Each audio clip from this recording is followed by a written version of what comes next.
Hello, my name is Wendy Love Edge, and I'd like to welcome you to the Bulldozer Health Show.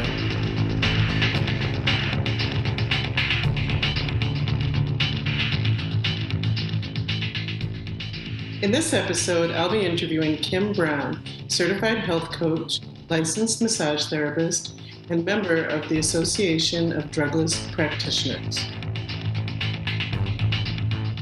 Welcome to the show, Kim. Hi, thanks for having me.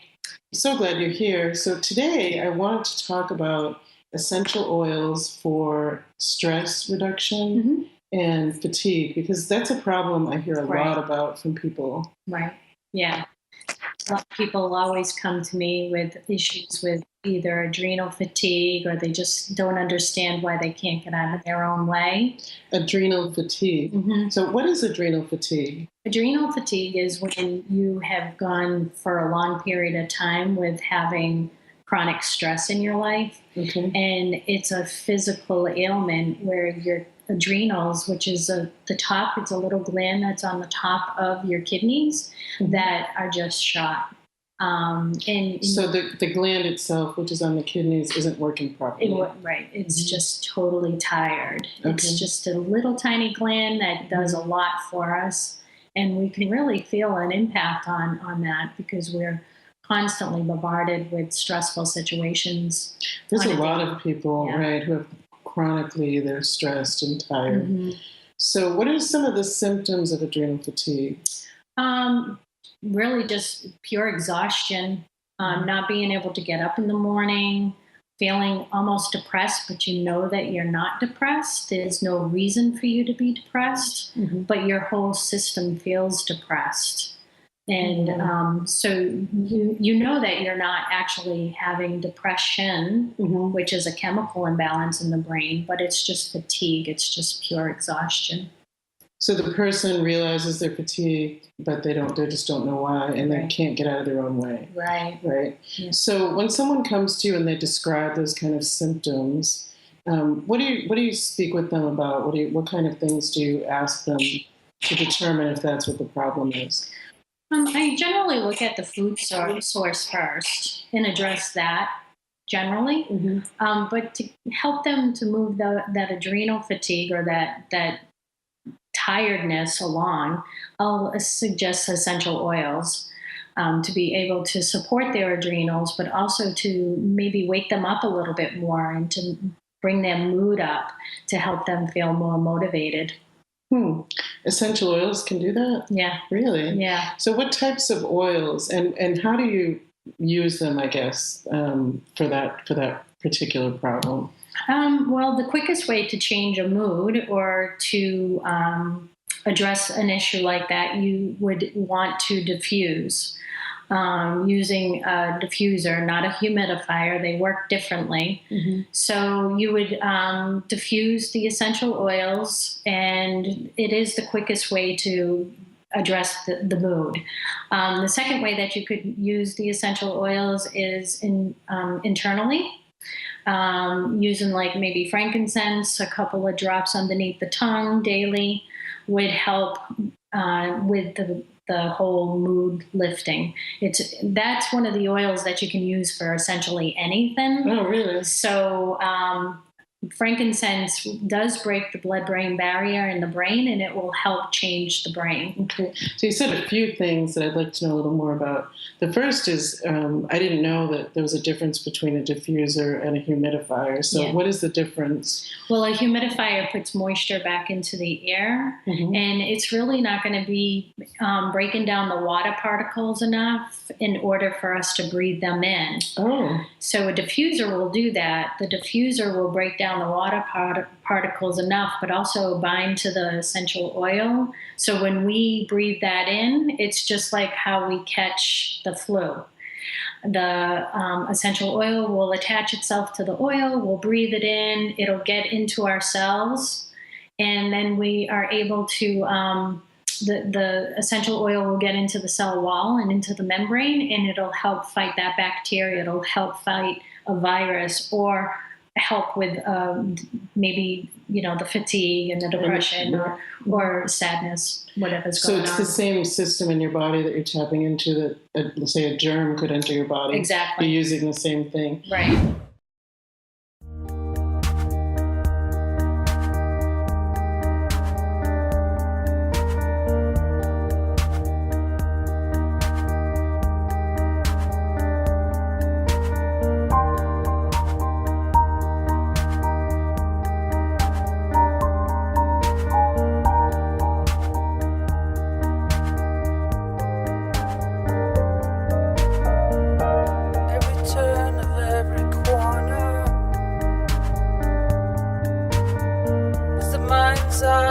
Of fascination.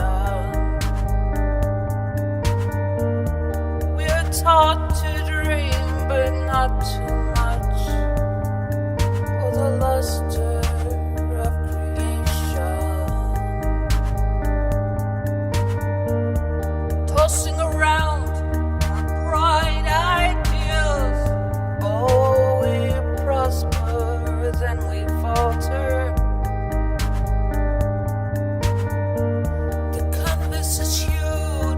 So just go big, create your destination.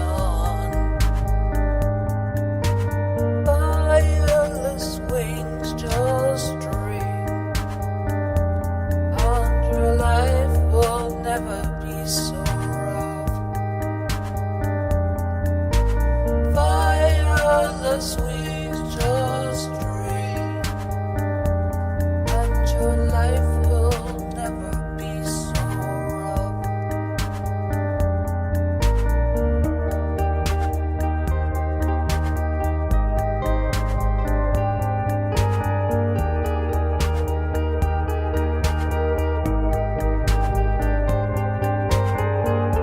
I walk along this gravel road. Oh, I fight the urge to run. The pebbles of this path, they're loose, they grasp. Oh, I fight the urge to run. Look ahead, daughter. Look ahead, mother. See yourselves amongst the blessed. Dance along, daughter. Dance along, mother. Don't fight the pebbled path.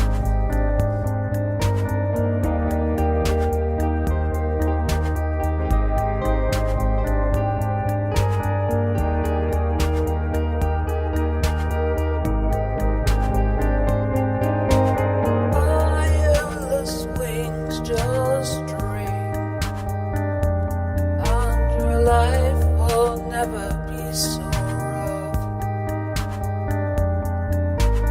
Fireless wings, just dream, and your life will never be so rough.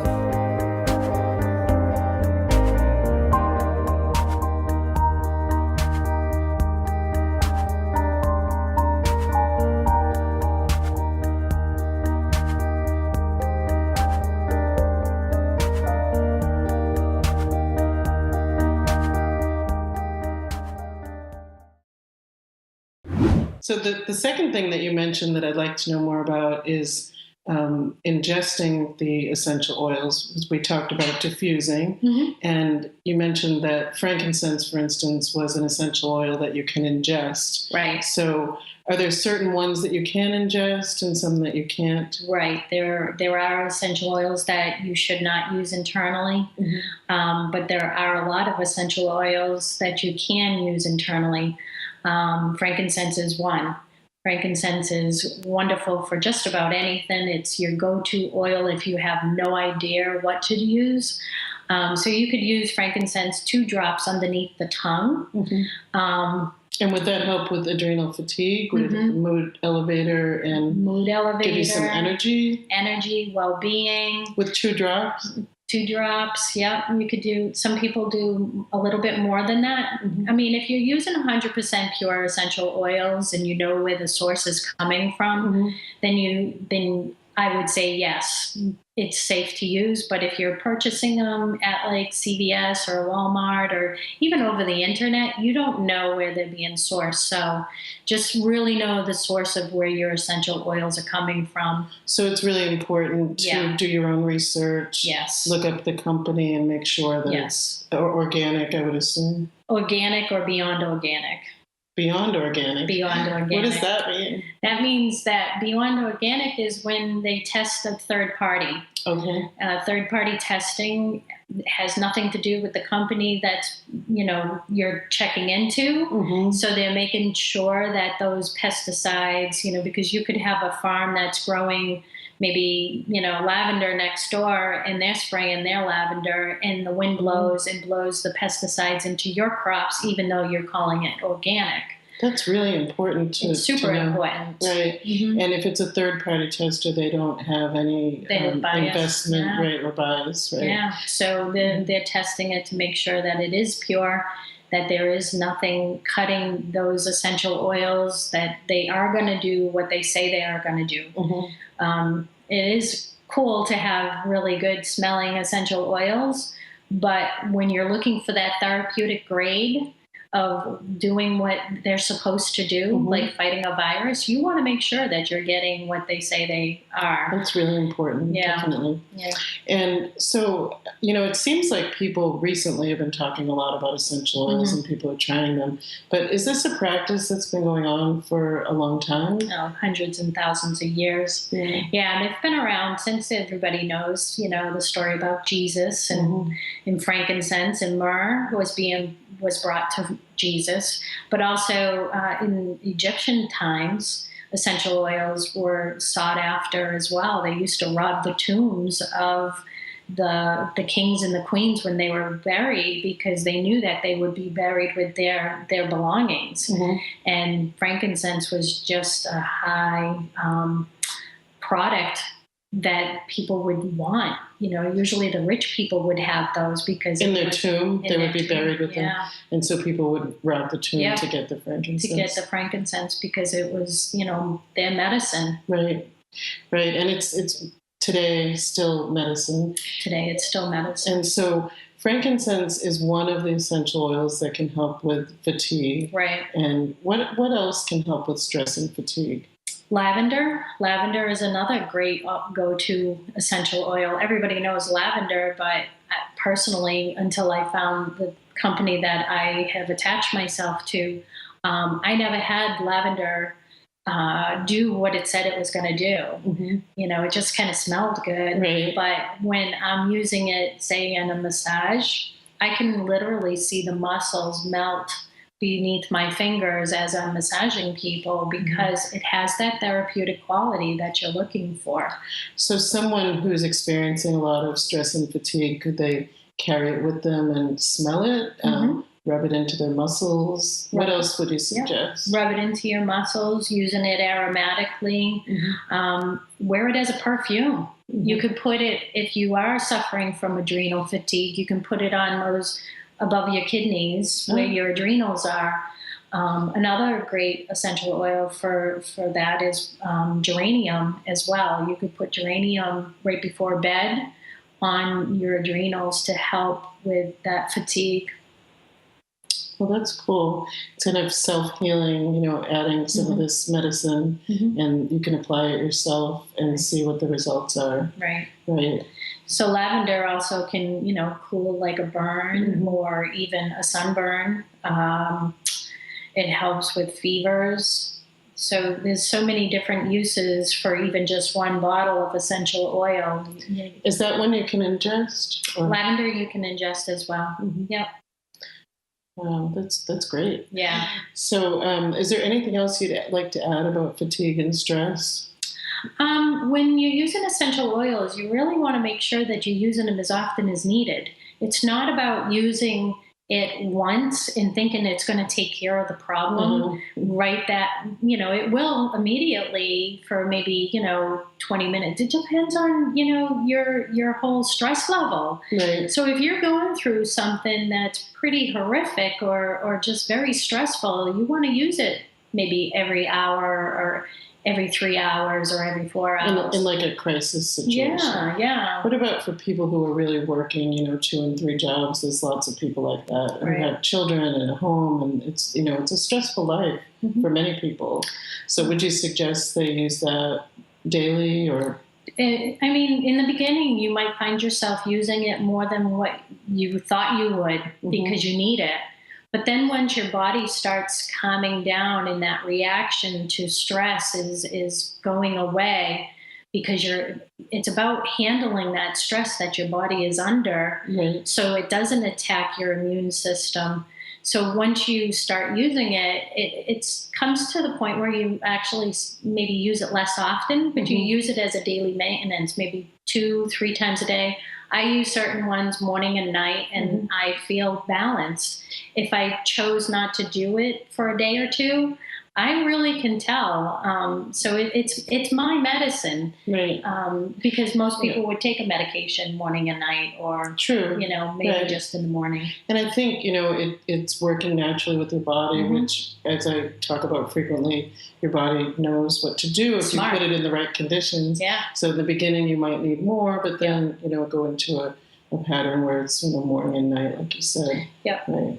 Unless there's a situation, you might need it more often. Right. So the Mass Pike gives me a lot of stress, so I use it right before I get on the highway.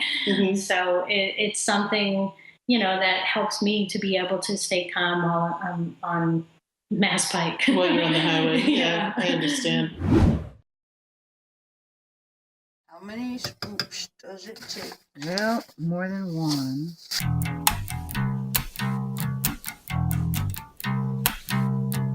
Everybody needs a little in the morning. Slam your fast brew coffee, grab your keys. It's a grinding home to your office spot. Everybody wants to live their own dreams. Live their own dreams. Hold on to your truth, most beautiful. Forget the landmines of mediocrity. Try to tip the scales, turn it upside down. Forget the mundane, inane, same old routine. The pendulum will swing. Don't leave it up to chance. Forget the mundane, inane, same old routine.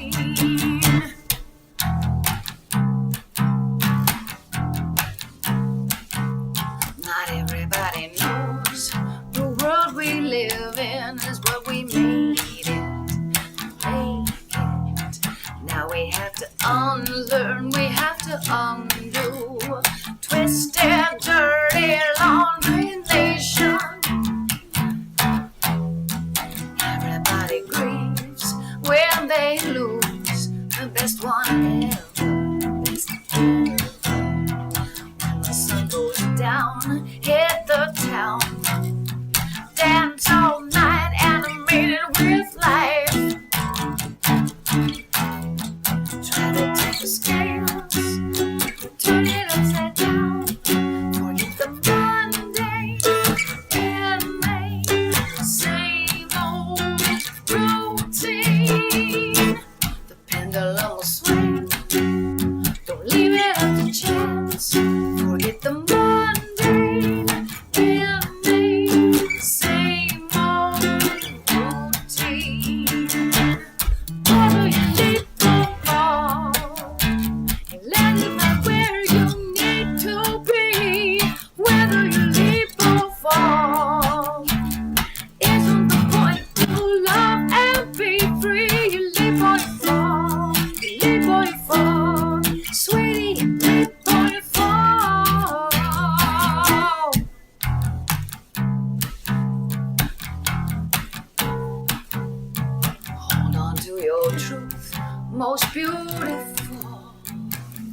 we're recording this show in the springtime, and people have a lot of issues with allergies. So are essential oils helpful with allergies? Yeah, they are. There's 3 oils in particular that I would really go to for seasonal support, and lavender would be one. You would put lavender, peppermint, and lemon essential oil. You could put it in like what we call a little rollerball bottle, and you just roll it over whatever area that is bothering you. Usually it's the sinuses, the forehead. So you could roll it right across your forehead, across the bridge of your nose, and maybe even the back of your neck.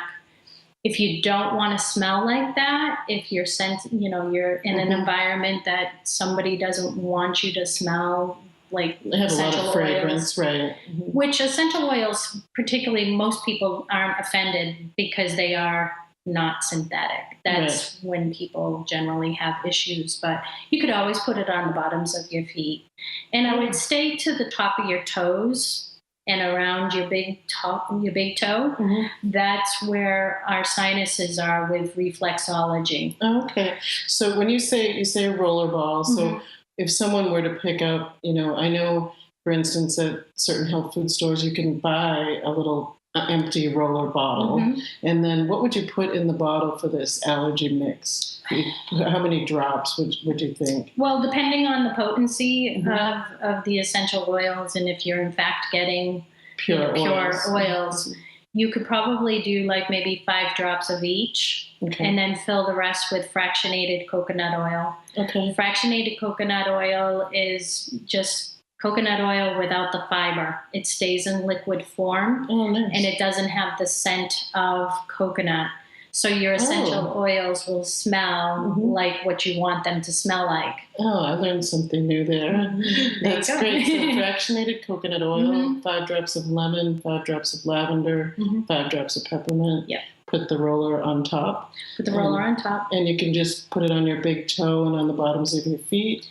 Or and across your toes, all your toes. Or on your forehead and behind your neck and around your nose. Right?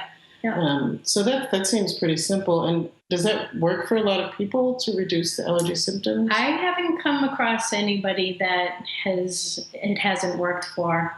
Again, you have to use it as often as needed in the beginning as it starts. You might want to even start before allergy season, and then just do it as daily maintenance. But if you're already full blown into it, you kind of probably need it more often. How does that work, do you think, as compared to somebody picking up some allergy medicine? Like, I won't use a brand name, but there are several different types that people pick up when they start to have a lot of allergy symptoms. Well, the lavender calms and soothes. The peppermint opens up the airways, and the lemon helps to fight the whatever allergen is going on. So it's a cleanser. Whereas over-the-counter medications and things like that, you're going to get drowsy, drugged. My son has a disability, and I used to give him half of the non-drowsy medication, and he was loopy. Oh my goodness! It would totally affect him because he has a neurological disorder. Even if you don't, it can make you very drowsy. I understand, and even the ones that are marked non-drowsy. Every single body is different, so. It sounds like the essential oils really work with you, though. You're not going to have those side effects. You're going to have relief, and you're going to feel good. You're not going to feel groggy. If anything, the peppermint's going to probably pick you up a little bit. I find lemon to kind of lift me up a little bit. Too. Well, that's a mood lifter as well. Any of your citrus oils are mood lifters. So, and it's purifying. It helps balance your pH level in the body. Even if you're not ingesting it, you're still getting it into your whole system. It's so good to see your smile. Take a seat and stay a while. Just ignore the no parking sign. Whoa, I think we're good right where we are. How's your life been going now? Do your days go up and down? sky above you high and bright. In your eyes I can tell, and I've wished you well, but it's been too long now. Oh, you've traveled so far away. Oh, you've traveled so far away.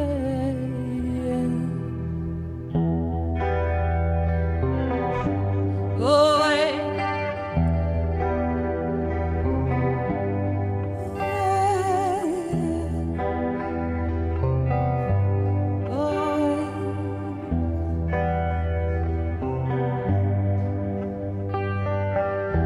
Do you ever miss those times? Midnight movie on Friday night, howling at the moon on Old Main's lawn. Oh, ice cream and popcorn fights. In your eyes I can tell. In your eyes I can tell. In your eyes I can tell. Oh, simple sort of time. And I've wished you well, but it's been too long now. You've traveled so far away. You've traveled so far away. Can you hear the ocean sigh? Do you know the sun brings life, and the moon is always kind? Oh, simple sort of time.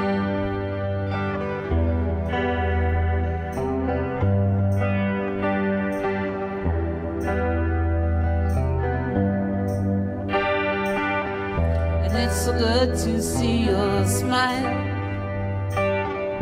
Take a seat and stay a while. Though I know you've traveled oh so far, I think we're good right where we are. In this episode, I'll be interviewing Stephen Mandilli. I'll be speaking with Julius Jones. We're on location in Worcester, Massachusetts, in Leominster, Massachusetts, in Natick, Massachusetts, Bulldozer Health Show.